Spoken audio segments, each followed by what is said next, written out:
Welcome back again, everyone. It's Dina Calmette here. And for today's news, I have a few quick headlines I'd like to share with you. And I'd like to start with this report written by Michael Schneider of The Most Important News. And just as an FYI, Michael is an author of several books and he has several websites. So I'll make sure to leave his information in the description box below this video. But the headline reads, 8 signs that the bombing of Iran could be coming very soon. He goes on to state that if bombs start falling on Iran's nuclear facilities, it would instantly be the biggest news story of 2025 so far. Iranian air defenses would need to be neutralized first, and that would be quite an extensive operation all by itself. Subsequently, destroying Iran's nuclear facilities would be extraordinarily difficult because many of them are very deep underground. We have heard a lot about our bunker buster bombs, but there is a lot of debate about whether those bombs can actually destroy facilities that are buried that deep. Of course, the moment the Iranians start getting bombed, they will strike back, hitting Israeli cities and U.S. bases all over the Middle East. At that point, we would be at war with the Iranians, and there would be no turning back. Here are the following 8 signs that the bombing of Iran could be coming very soon. Number 1, a second U.S. aircraft carrier is being moved within striking distance of Iran. Number 2, it is being reported that 6 B-2 bombers have been deployed to the base on Diego Garcia. This represents 30% of our entire fleet of B-2 bombers. Number 3, the B-2 bombers that have been deployed to Diego Garcia are being left out in the open so that the Iranians see them. Number 4, negotiations with Iran are scheduled to begin this weekend, according to the New York Times, and the Iranians are expected to reject President Trump's demands. Number 5, President Trump is warning that if negotiations with the Iranians do not succeed, it would be a very bad day for Iran. Number 6, Israeli Prime Minister Benjamin Netanyahu is openly telling us that a military strike in Iran has almost become inevitable. Number 7, now that Trump is in the White House, Israel believes that now is the optimum moment to deal with Iran. And finally, number 8, it is just an unverified rumor at this stage, but an Iraqi journalist is alleging that the United States, the United Kingdom, and Israel has decided to begin a bombing campaign within the next 7 days. Michael goes on to state, personally, I do not think that the bombing of Iran will start within the next 7 days. But if negotiations fail, it is coming soon. Dr. Oz Hassan has told a British news source that any significant effort to destroy Iran's nuclear facilities would essentially be the start of a major war. And such an operation would also likely kill any chances of peace with the Russians. In fact, a Russian spokesperson has stated that any attempt to destroy Iran's nuclear facilities would inevitably lead to an irreversible global catastrophe. Right now, we are so close to the unthinkable. Let us hope that the Iranians are in a good mood to compromise and that the negotiations scheduled for this weekend will go well. Because if negotiations with Iran fails, it appears that there will be an all-out war in the Middle East.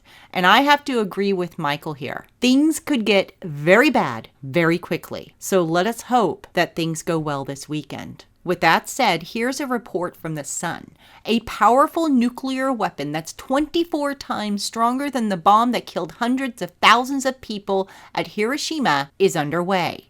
The United States has ramped up production of the bone-chilling B-61-13 bomb 7 months ahead of schedule in an aggressive move to keep up with global powers. The B-6-13 is Department of Energy's National Nuclear Security Administration's answer to its 2023 task of building a new nuclear gravity bomb. The gravity bomb, which is dropped from a plane rather than self-propelled, cost $92 million to develop. However, this weapon will be equipped with a tail kit that can pilot it straight to the target. President Trump has stated openly that he is no fan of nuclear weapons, but nevertheless, America is doubling down on production to deter threats from competitors like China, Russia, and at this point, Iran. In other news, The Mirror is reporting that Zelensky has warned that many Chinese soldiers are on Russia's front lines, as 2 were captured. The 2 Chinese prisoners have been seized by the Ukrainian troops, caught fighting alongside Kremlin forces. Zelensky revealed that there were many more Chinese citizens now on the front and added that his forces were investigating. And speaking of China, the tariff tit for tat between the U.S. and China escalated again on Wednesday, with President Trump saying that he is immediately raising tariffs on Chinese goods to 125% over Beijing's lack of respect towards America. But he paused and lowered reciprocal tariffs on other countries. Now, Trump's move comes just hours after China had announced it was increasing its reciprocal tariff on U.S. goods from 34% to 84%. China's escalation came after Trump's tariffs went into effect shortly after midnight on Wednesday, in which they were imposed a 104% tariff on Chinese goods to the U.S. Secretary of Commerce Howard Lutnick posted on X that the world, except China, is ready to work with Trump on trade. Newsmax is reporting that the United States warned on Tuesday that Chinese intelligence was using deceptive methods to target current and former U.S. government employees for recruitment. The warning from the National Counterintelligence and Security Center comes amid mass federal firings. The center said in a bulletin that foreign intelligence entities, particularly those in China, are targeting current and former U.S. government employees for recruitment by posing as consulting firms, corporate headhunters, think tanks, and other entities on social professional networking sites.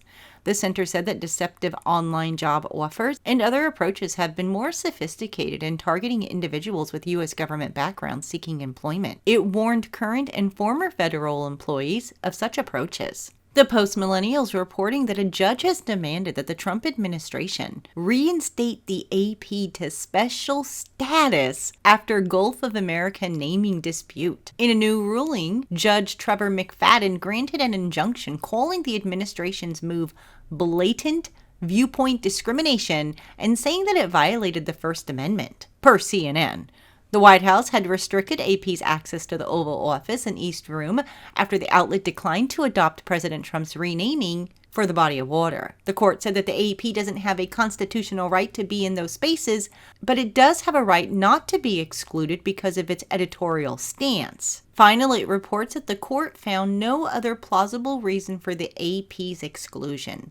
The Constitution forbids viewpoint discrimination even in a non-public forum like the Oval Office. You know, this is a very interesting piece here, because the voices of the right and Christian voices have been censored so badly in the last 4 or 5 years that people are being unsubscribed from channels, people were getting kicked off of platforms, so on and so forth. And none of that has been addressed. Now, I get that the AP has a certain standard, all right, but at the same time, they're not very respectful of the president or his administration. But I guess, they need something to report on, so moving along. AccuWeather is reporting that record-challenging heat is to build over Southwest, including over 100 degrees in Phoenix. There you have it, you guys. More signs in the sun. The Watchers is reporting that wildfires in Siberia destroyed 65 buildings. It caused 1 death and injured 5 people over the past week, as strong winds and storms prompted a state of emergency in several regions. Over in Italy, Mount Etna's southeast crater exhibited intensified strombolian activity on April 8th, leading to strong emission of volcanic ash clouds reaching altitudes of approximately 3.4 miles above the volcano and drifting southeast.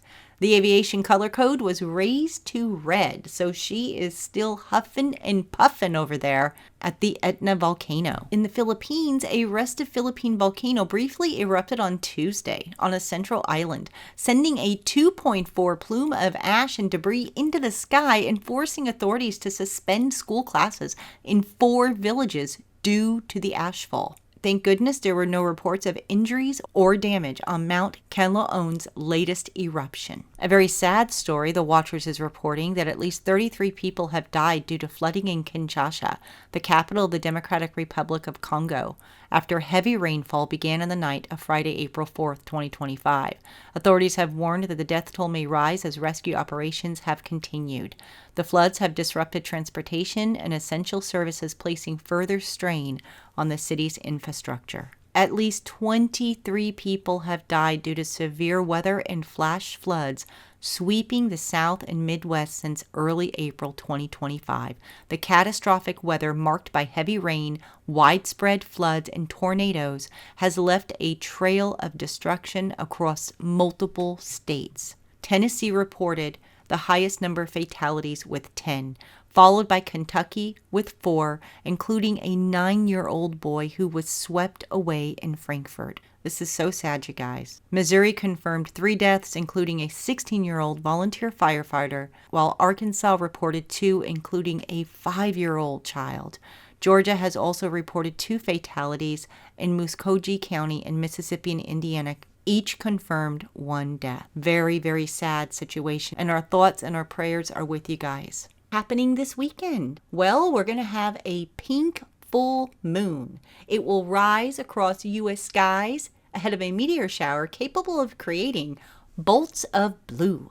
The first full moon of spring, known as the pink moon, will rise on Saturday. The moon is expected to peak in brightness around 8:23 p.m. Eastern, just after sunset in parts of the Eastern and Central time zones. Fox News is reporting that Elon Musk shared eyebrow-raising findings from a survey of unemployment insurance claims. The initial survey of unemployment insurance claims since 2020 found that thousands of people with future birth dates claimed benefits. The survey also indicated that thousands of supposedly very young and very old people had claimed benefits. The Doge Post states that the survey found 24.5 thousand people over 115 years old claimed $59 million in benefits. 28,000 people between the ages of 1 and 5 years old claimed $254 million in benefits.